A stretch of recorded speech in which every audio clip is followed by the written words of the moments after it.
Hello மக்களே, baby slacks உங்களை அன்போடு வரவேற்கிறது. நாம் இன்றைக்கி தோசை, இட்லி, சப்பாத்தி, சாதம் எல்லாத்துக்குமே சூப்பராக சூட் ஆகிற ஒரு சைடிஷ் தாங்க பார்க்க போகிறோம். இதுவும் தேங்காயெல்லாம் அரைச்சி சூப்பராக செய்ய போகிறோம். இந்த மாதிரி ட்ரை பண்ணி பார்த்துட்டு எப்படி இருந்துச்சுன்னு எனக்கு கமெண்டில் மறக்காமல் சொல்லுங்கள். நாங்கள் இன்றைக்கி டின்னருக்கு சப்பாத்திக்கு தாங்க செய்கிறோம். வாங்க எப்படி செய்யுதுன்னு பார்க்கலாம். முதல்ல காளானை க்ளீன் பண்ணிக்கணும். இந்த காளான் க்ளீன் பண்ணுற மெத்தட் வந்து ஒரு சிலர் வேறு மாதிரி தோலோடு ஃபுல்லாக க்ளீன் பண்ணுறாங்க, தோலோடு சேர்த்து எடுத்துடுறாங்க. பட் நாங்கள் அப்படி பண்ண மாட்டோம். உப்புக்கல் போட்டு நல்லா கழுவிடுவோம். மேலே இருக்கிற வளவளப்பு மட்டும் போகிறதுக்காக பண்ணுவோம். அதே மாதிரி நீங்களும் ட்ரை பண்ணி பாருங்கள். அதுக்கப்புறம் வெங்காயம், பச்சை மிளகா, இஞ்சி பூண்டு எல்லாமே ரெடி பண்ணி வச்சுக்கோங்க. அதுபோல் நீங்கள் இஞ்சி பூண்டை வந்து மிக்சியில் போட்டு ஃபைனாக அரைக்காமல் ஒன்றும் பாதியமாக தட்டிக்கோங்க. அது கொஞ்சம் நல்ல மணமாக இருக்கும். ட்ரை பண்ணி பாருங்கள். நம்ம காளான் கிரேவி வந்து நல்லா ரிச் அண்ட் டேஸ்ட்டாக இருக்கிறதுக்காக நம்ம ஒரு பேஸ்ட் ஆட் பண்ண போகிறோம். அது வந்து ஒரு 5லேருந்து 6 முந்திரி, தேங்காய், அதுக்கப்புறம் சோம்பு ஆட் பண்ணிவிட்டு நல்லா ஃபைன் பேஸ்ட்டாக அரைச்சிருங்க. அப்போ தான் ரொம்ப நல்லாயிருக்கும். அதுக்கப்புறம் கடாயில் கொஞ்சம் எண்ணெய் சேர்த்துக்கோங்க. நான் இன்றைக்கி பட்டர் தான் சேர்த்துருக்கேன். இந்த பட்டர் வந்து வீட்லேயே நான் ரெடி பண்ணது. அதோட ரெசிபி வேணும்னா கண்டிப்பாக எனக்கு சொல்லுங்கள், நான் கண்டிப்பாக போஸ்ட் பண்ணுறேன். அதுக்கப்புறம் பார்த்திங்கன்னா 2 லவங்கம், ஒரு சின்ன துண்டு பட்டை சேர்த்துக்கோங்க. சேர்த்துட்டு கருவேப்பிலை சேர்த்துட்டு அதுக்கப்புறம் நம்ம தட்டி வச்சுருக்கோம் இல்லையா, அது இஞ்சி பூண்டு அதை 2 சேர்த்துக்கோங்க. சேர்த்துட்டு பச்சை மிளகா கீரி கட் பண்ணி எதுவுமே போடாதீங்க, முழுசாக போடுங்க. அப்போ தான் காரம் ஏறாது. நம்ம காரத்துக்கு நம்ம மசாலா சேர்ப்போம், அதனால் பச்சை மிளகாய் எதுவுமே பண்ணாமல் அப்படியே போடுங்க. அதுக்கப்புறம் வந்து பார்த்திங்கன்னா வெங்காயத்தை ஆட் பண்ணிக்கோங்க. வெங்காயம் சீக்கிரமாக சுருண்டு வெந்து வரதுக்காக நம்ம உப்பு ஆட் பண்ணிக்க போகிறோம்.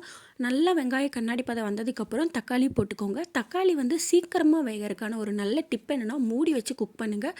மூடி வச்சு ஸ்லோவாக அடுப்பை வச்சு குக் பண்ணிங்கன்னா டக்குன்னு அது வந்து குக் ஆயிரும். தோல் நல்லா சீக்கிரமாகவே பிரிஞ்சு வரும்.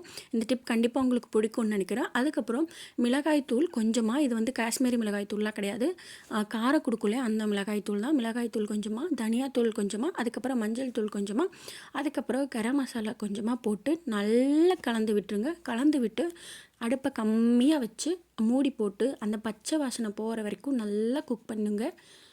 நல்லா மசாலாவோட பச்சை வாசனைலாம் போனதுக்கப்புறம் நம்ம வந்து அரைச்சி வச்சுருக்கோம் இல்லைங்களா, அந்த பேஸ்ட்டை ஆட் பண்ணிக்கோங்க. ஆட் பண்ணிவிட்டு அது நல்லா கலந்து விட்டுட்டு மறுபடியும் நம்ம ரெடி பண்ணி வச்சுருக்கோம் இல்லைங்களா காளான், அதை வந்து உள்ளே சேர்த்துக்கோங்க. காளானை போட்டுட்டு நல்லா ஒரு 2 நிமிஷம் நம்ம நல்லா கலந்து விட்டுட்டு அதுக்கப்புறம் மிக்ஸி கழுவுன தண்ணி இருக்குது பார்த்தீங்களா, அதை வந்து உள்ளே ஊற்றிட்டு மறுபடியும் ஒரு 2 மினிட்ஸ் வந்துட்டு கலந்து விட்டுக்கோங்க.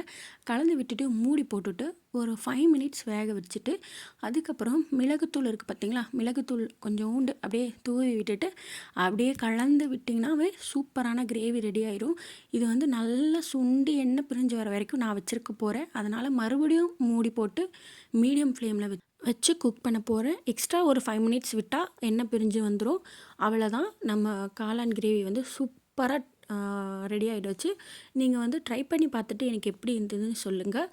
நம்ம இந்த சேனல் வந்து ஆரம்பித்ததுக்கான நோக்கம் என்னென்னா, எங்கள் வீட்டில் வந்துட்டு அம்மா வந்து பழசாக இருக்கிறதெல்லாம் புதுசாக ஆக்குவாங்க. அதனால தான் வந்து இந்த சேனல் வந்து நான் ஓப்பன் பண்ணனே. ஏன்னா இந்த மாதிரி நிறைய பேர்த்துக்கு தெரியாது ஃபுட் நிறையா வேஸ்ட் ஆகும்னு. இந்த மாதிரி இனிமேல் வர வீடியோஸ் இருக்கும். அதுக்காக ப்ளீஸ் என்னோடய சேனலை சப்ஸ்கிரைப் பண்ணிக்கோங்க. வேறு ஒரு நல்ல வீடியோவோடு உங்களை பார்க்குறேன்.